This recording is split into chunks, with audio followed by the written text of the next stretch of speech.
विद्यार्थियों, आज हम संस्कृत साहित्य का इतिहास में गीति काव्य विषय पर अध्ययन करेंगे।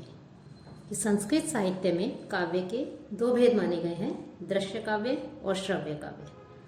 उसमें जो श्रव्य काव्य है, उस श्रव्य काव्य के एक भेद के रूप में ही गीति काव्य का अर्थात खंड काव्य का भी उल्लेख मिलता है।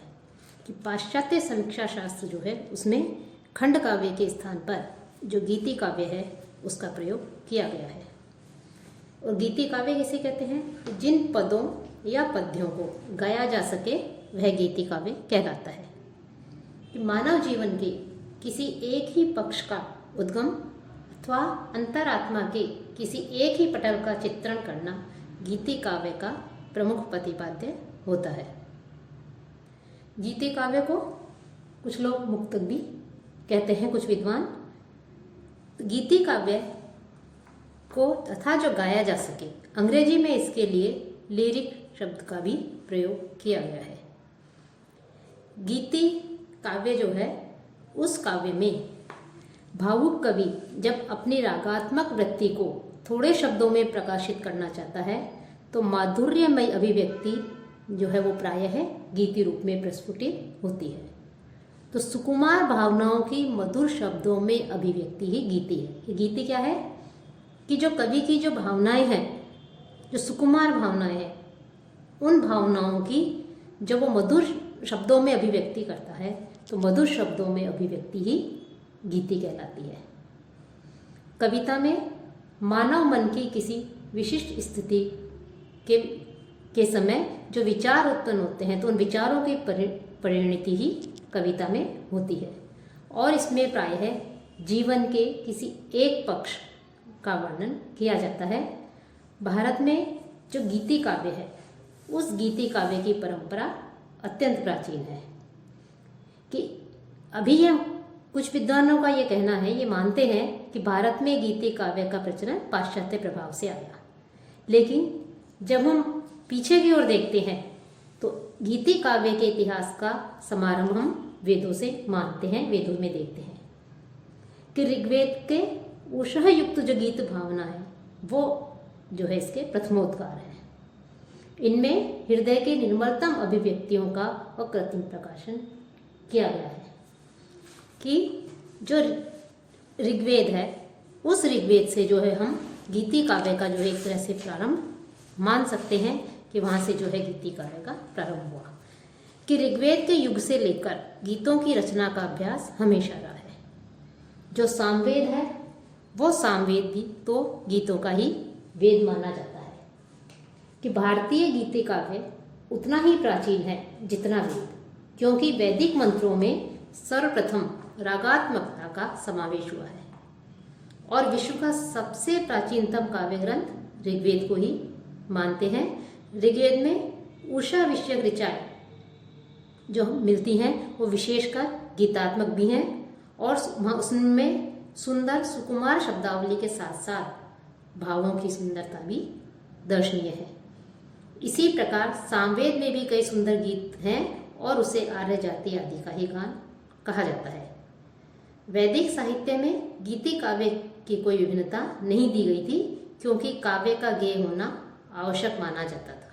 इसलिए हमारे जो प्राचीन काव्य मिलते हैं वो प्रायः गेय रूप में ही मिलते हैं। वैदिक कविताओं में प्रकृति सौंदर्य के विविध चित्रों की बहुलता दिखाई पड़ती है और उसमें सामूहिक हर्ष और विषाद की भी अभिव्यंजना अभिव्यक्त होती है। किसी भी यज्ञ का आयोजन किया जाता हो या उत्सव आदि हो, उनमें सर्वत्र ही वैदिक मंत्रों का गान प्रचलित था। और वैदिक काल के पश्चात जो बौद्ध साहित्य है, उस बौद्ध साहित्य की गाथाओं में भी गीति काव्य का जो समुज्वल रूप है वो हमें दृष्टिगोचर होता है। तो इस प्रकार से वैदिक साहित्य जो है, हाँ, वैदिक साहित्य में देखें तो ऋग्वेद के युग से ही जो है गीतों की परंपरा रही है। कि गीति काव्य की उत्पत्ति वेदों के समय में ही हो चुकी थी और उनके गायक प्रायः वैदिक कवि या ऋषि होते थे और अपने आराध्य देवों को गा गा कर वो प्रसन्न करते थे। देवप्रिय गायन को उन्होंने यज्ञ के रूप में स्वीकार किया और अपने गान को स्तुति साम आदि का नाम दिया। वो अपने वैदिक आर्य जब अपने आराध्य देव की स्तुति करते थे तो उनके प्रति अपने हृदय के भावों को वो गीतों में अभिव्यक्त कर देते थे। इस प्रकार से वैदिक दृष्टि से देखें तो उस समय भी जो है गीत शैली का प्रचुर प्रयोग जो है, प्रचुर परिपोषण हमें मिलता है। अथर्ववेद में भी मिलता है। अथर्ववेद का पृथ्वी सूक्त जो है वो सर्वोत्तम गीति काव्यों में से एक है। रामायण महाभारत पुराण इतिहास में भी गीतों के विविध रूप में प्राप्त होते हैं।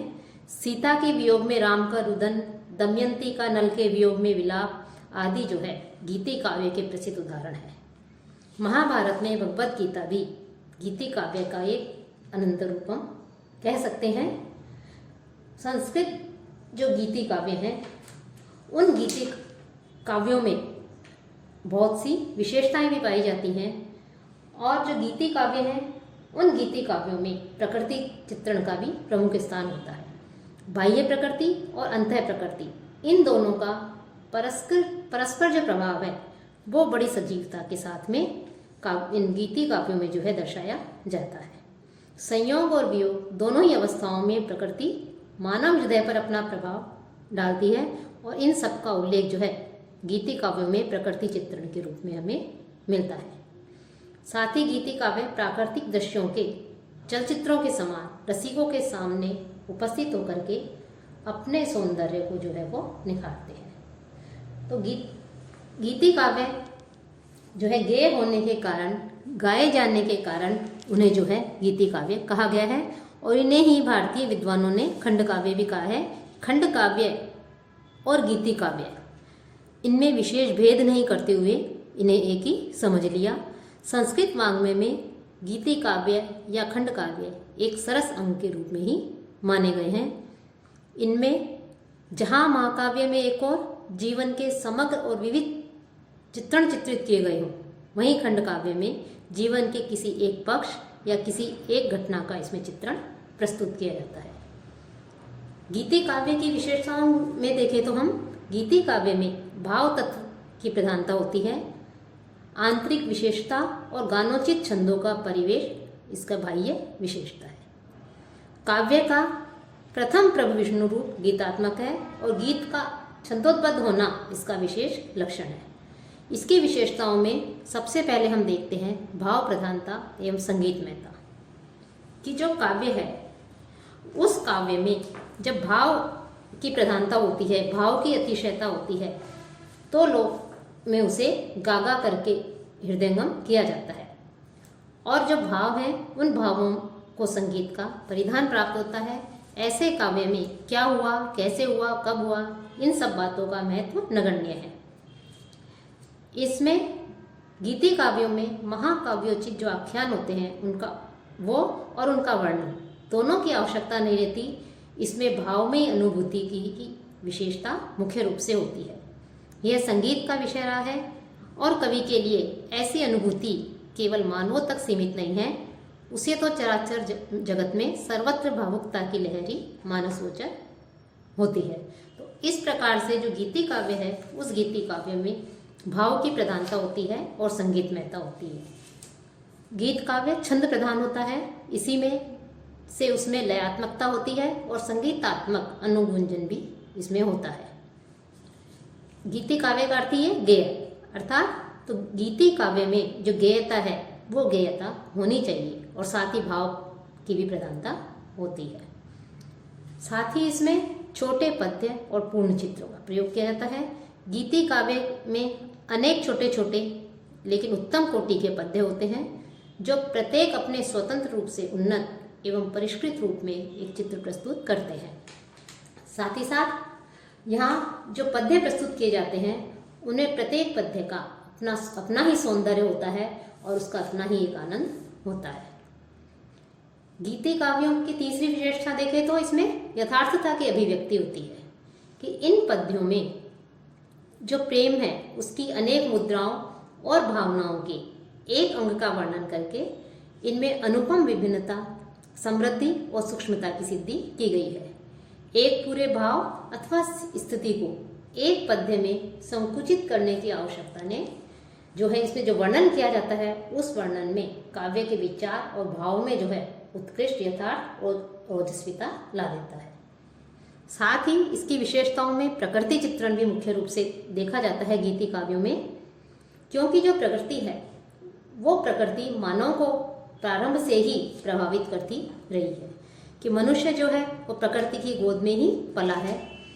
अतः जो गीति काव्य हैं उन गीति काव्यों में देखा जाए तो उसमें प्रकृति का स्वाभाविक और सुंदर रूप जो है वो उसमें प्रस्तुत किया जाता है कि प्रकृति का सुंदर वर्णन हमें गीति काव्यों में देखने को मिलता है। प्रकृति वर्णन में जो कवि है वो पर्वतों का, जीव जंतुओं का, वनस्पति जगत का, इन सब का सुंदर, बहुत ही सुंदर जो है दृश्य वो उसमें खींचते हैं और पशु पक्षी आदि का भी इसमें सुंदर वर्णन किया जाता है। साथ ही साथ गीति काव्यों में ही श्रृंगार या नारी जो सौंदर्य है उसकी का भी मार्मिक चित्रण प्रस्तुत किया जाता है कि गीति काव्य में श्रृंगारिक स्तुतियों और भावों का सूक्ष्म चित्रण होता है। यह कभी कभी आध्यात्मिक आदर्श जो है उसमें भी परिणित हो जाता है। तो एक और जहाँ इसमें श्रृंगार की विभिन्न विभिन्न अवस्थाओं का मार्मिक चित्रण प्रस्तुत किया जाता है, वही इसकी विशेषता है, तो वहीं कहीं आध्यात्मिक आदर्श भी मिलते हैं। और जहाँ तक नारी सौंदर्य की बात है तो गीति काव्य के पद्यों में नारी सौंदर्य का भी अत्यंत सुंदर एवं स्वाभाविक जो है वर्णन हमें मिलता है। साथ ही इसमें उपदेशात्मक भी दिए जाते हैं, उपदेशात्मक पद्य होते हैं। नीति परक जो पद्य हैं उनमें हमेशा ही सदाचार, पारस्परिक व्यवहार, धर्म, दर्शन, राजनीति आदि अनेक ऐसे विषय हैं, उन विषयों पर उपदेशात्मक जो है पद्य गीति काव्य में मिलते हैं। और साथ ही इसके अतिरिक्त मानवीय जो भावनाएं हैं, जनसाधारण की जो भावनाएं हैं, उन भावनाओं का बड़ा ही सूक्ष्म और मार्मिक और सजीव चित्रण जो है हमें गीति काव्यों में मिलता है। गीति काव्यों में भक्ति, श्रृंगार, नैतिकता, प्रकृति, कोई भी जो कोई न कोई विषय जो है वो केंद्रीय विषय उसके केंद्र में होता है और उसी को मर्म स्पर्धी बना करके काव्यबद्ध रूप में प्रस्तुत किया जाता है। कि गीति काव्य में इतिवृत्तात्मकता, संवादात्मकता, वर्णात्मकता आदि जो का कोई विशेष अवसर नहीं होता है, बल्कि गीति काव्य में मुख्य होता है क्या आवश्यक है गीति काव्य में? गीति में भावुकता होने की आवश्यकता है, तन्मयता, संवेदनात्मकता और मार्मिकता होना अत्यंत आवश्यक है। तभी जो गेय है, जिसे गाया जाता है, जो गीत है, वो जो है अत्यंत प्रभावी माना जाता है, अत्यंत प्रभावी होता है। गीति काव्यों को जो कुछ समीक्षकों ने प्रगति का काव्य भी कहते हैं कि ये जो है प्रगति काव्य भी है। तो जहाँ तक गीति काव्य हैं, उन गीति काव्यों में कालिदास का नाम भी सबसे अग्रणी माना जाता है। कि जहाँ महाकाव्यों में कालिदास का नाम सबसे अग्रण्य है, वहीं जो गीति काव्य हैं उन गीति काव्यों में भी कालिदास का स्थान सबसे प्रमुख माना जाता है। गीति काव्य की कोई कोटि निर्धारित नहीं की गई है। जिन जिन काव्यों को हम गीति काव्य के अंतर्गत रखते हैं उनको काव्य शास्त्र के जो विद्वान हैं उन्होंने अन्य कोटि में भी उनको रखा है। कि मेघदूत को विश्वनाथ ने खंड काव्य के उदाहरण के रूप में बताया है, इसे संघार भी बताया है। फिर इसमें जो है साथ ही साथ ये जो कालिदास का जो मेघदूत है, इस मेघदूत में गेय पद नामक विशिष्ट काव्य का भी उल्लेख किया गया है। कालिदास के जो अनुपम प्रतिभा के धनी माने जाते हैं, उन्होंने न केवल सुप्रसिद्ध नाटक और महाकाव्य की रचना की है, अपितु सर्वश्रेष्ठ गीति काव्य को का सृजन करने का, उनकी रचना करने का भी जो है श्रेय जाता है कालिदास को मिलता है। कालिदास के दो सुप्रसिद्ध गीति काव्य हमें प्राप्त होते हैं, ऋतुसंहार और मेघदूत।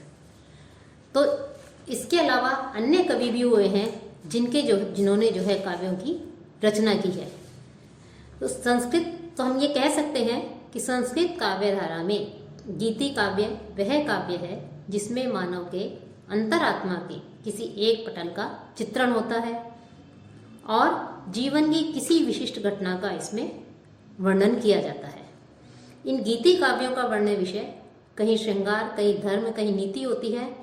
इनमें से ही किसी एक विषय को लेकर गीति काव्य लिखे जाते हैं और महाकाव्यों की अपेक्षा गीति काव्य की सबसे बड़ी विशेषता यदि हम मान सकते हैं तो सबसे बड़ी विशेषता है उसकी रसवत्ता, लालित्य युक्त मधुर पदावली एवं प्रासादिक शैली। महाकाव्यों में तो कुछ पद्य जो है वो संगीतात्मक, माधुर्य युक्त एवं कोमल कांत पदावली से गुंफित होते हैं, लेकिन गीति काव्य के समस्त पद ही माधुर्य युक्त, कोमल कांत पदावली और संगीतात्मकता से युक्त होते हैं। तो इस प्रकार से गीति काव्यों का हमारा जो संस्कृत साहित्य है, लौकिक संस्कृत साहित्य है, उसमें अत्यधिक महत्वपूर्ण स्थान माना जाता है।